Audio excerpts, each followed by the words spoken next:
regreso en Jalisco a Futuro, hoy con el tema Salud Pública y Seguridad Social. Una de las autoras de este capítulo, de este análisis, es la doctora Patricia Noemí Vargas Becerra.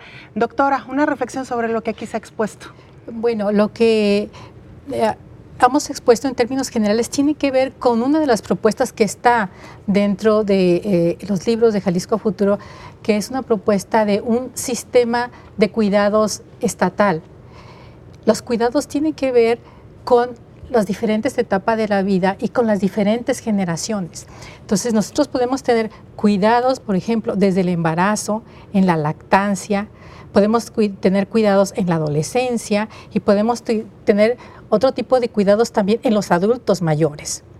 Entonces, si nosotros tenemos este sistema de cuidados, podemos tener ahí todo lo que tiene que ver con los cuidados de los adultos mayores, con la lactancia materna, con el cuidado y en el embarazo para prevenir la mortalidad materna, etcétera, etcétera. Y tiene que ver también con otra de las propuestas que teníamos en Jalisco a Futuro, que es la de hacer presupuestos generacionales, que se haga un ejercicio de los presupuestos de acuerdo a las necesidades y a los montos de las diferentes generaciones, que tiene que ver con lo de la transición demográfica que mencionaba el doctor. Sabemos que en estos cambios poblacionales los montos de las generaciones cambian y se transforman, ¿no? Entonces, eso tiene que ver también con cómo cambian las necesidades y las demandas de la población y cómo para asignar presupuestos no solamente tiene que ver con el volumen total de la población, sino con las necesidades específicas y los cambios de las enfermedades y los tipos de cuidados que se requieren en cada etapa de la vida. Entonces, esa es una de las propuestas que se encuentra dentro de los planteamientos de Jalisco a Futuro, cómo hacer un sistema estatal de cuidados y cómo establecer un sistema para establecer presupuestos generacionales de acuerdo a las necesidades específicas de las poblaciones de nuestro estado. Una especie de cartilla que existen actualmente, pero que por alguna razón no se siguen como a pie de la letra. Sobre todo, me parece que en el tema de los caballeros, ¿no, doctor? Que a veces son los más reacios a seguir. Todavía las mujeres como que seguimos más al pie de la letra. No sé cuál sea su opinión. Mi opinión es efectivamente que las mujeres son más cuidadosas con su salud y eso es algo que los hombres debemos aprender y debemos poner en práctica. Segundo, existen avances muy interesantes en relación al cuidado, a la prevención, al autocuidado, pero lo decía el señor secretario hace unos momentos, la población debemos tomar más decisión. Debemos adoptar esas medidas de autocuidado porque es piedra angular en la prevención de las enfermedades, sobre todo las crónico-degenerativas, que son el más grave problema de salud pública que tiene en este momento nuestro país. Otro aspecto fundamental es, existen historias de éxito en muchos lugares del mundo, que bien vale la pena que México repase, Jalisco por supuesto.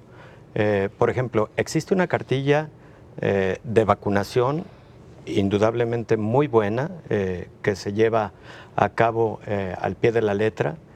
Existen cartillas de salud de la mujer, pero por ejemplo hay países en donde existen cartillas de salud del personal de salud, cartillas de salud del adulto mayor, porque en cada momento, y estoy de acuerdo con la doctora Vargas, existen estrategias para las diferentes etapas de la vida que vale la pena tenerlas perfectamente identificadas y a manera de un checklist que le sirva a toda la población, que nos sirva al ciudadano responsable de nuestra propia salud para no descuidar en ningún momento eso que es clave para la prevención. Si hemos hablado de que el gasto en salud es cada vez un reto mayor, bueno, indudablemente esto nos lleva a la reflexión fundamental que en todos los foros se hace al respecto de la salud. Prevenir es muchísimo mejor que tratar, porque de otra manera no va a haber presupuestos que ajusten, y de seguir la tendencia de las enfermedades cardiovasculares, diabetes, etcétera, de las que hemos hablado, el colapso económico en los sistemas de salud va a ser algo que estaremos viendo en los próximos años. Doctor Celis. Sí, dos reflexiones que creo que tenemos que hacer en términos de salud pública y la historia. En el siglo XIX y la primera mitad del siglo XX, los jinetes del apocalipsis se llamaban diarrea, enfermedades respiratorias, eran las principales causas de muerte. Y no fueron los antibióticos los que nos libraron de ellas, sino fue el drenaje y el agua potable. En este siglo XXI, el impacto que tiene en todos los sectores en la salud es impresionante y pocas veces reconocido. Yo celebro mucho que en esta mesa nos acompañe el doctor Petersen, secretario de Salud, y que tiene mucho interés en el tema, y el doctor Héctor Raúl Pérez, que recientemente fue director del hospital. Pero estos temas deberían ser discutidos con el mismo interés y ellos verse como agentes de la salud pública de otros sectores de la población. Por ejemplo, en los últimos 3 años de los que estudiamos, hubo una reducción del 27% en la mortalidad por accidentes de tráfico. El secretario de Vialidad o en el puesto que ocupe debe verse como un agente de la salud pública, porque sus decisiones depende la vida, no nada más de los conductores, de los peatones. Hemos hecho estudios donde la contaminación del aire se refleja en la enfermedad respiratoria, y la enfermedad respiratoria a la larga crea problemas crónicos como el enfisema, etcétera. Y recientemente, bueno, no tan recientemente, pero en los últimos años se ha estado discutiendo si el agua de Chapala está o no en función de la contaminación, producción de enfermedad renal.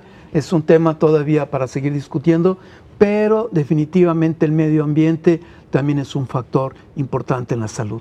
Y puedo seguirle con la educación, con la seguridad pública.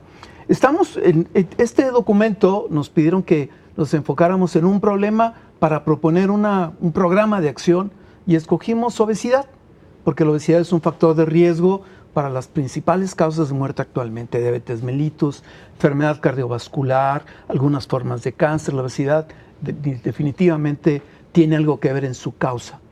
Pero cuando uno ve el problema de la obesidad, uno tiende a decepcionarse terriblemente, porque primero, no hay vacunas contra la obesidad.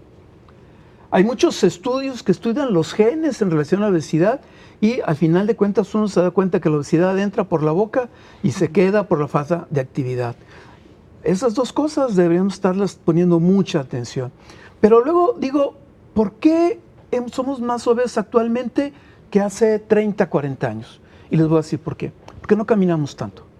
Yo recuerdo cuando era niño me tocaba ir a la escuela, llegaba en camión, todavía en la primaria llegaba en camión, caminaba no menos de 1,5 kilómetros hasta la escuela todos los días, ida y vuelta. Mis compañeros llegaban en bicicleta, que vivían por ahí cercas, y me parece que esa actividad física nos dio alguna fortaleza y nos vacunó a lo mejor contra la obesidad. En este momento todos los niños llegan en carro y los dejan en la puerta de la escuela. ¿Por qué? Porque tenemos una percepción terrible de la seguridad. Totalmente. No nada más en que alguien pueda raptarlo o que pueda tener un accidente, etcétera, sino simplemente caminando en las calles. Me parece que todas esas visiones deben integrarse en términos de salud, deberían ser consideradas en global para entender y atender todos los problemas de salud. Definitivamente el sector salud hace un gran esfuerzo, gasta grandes recursos, pero no va a ser suficiente. Hacemos una pausa, regresamos, todavía hay más.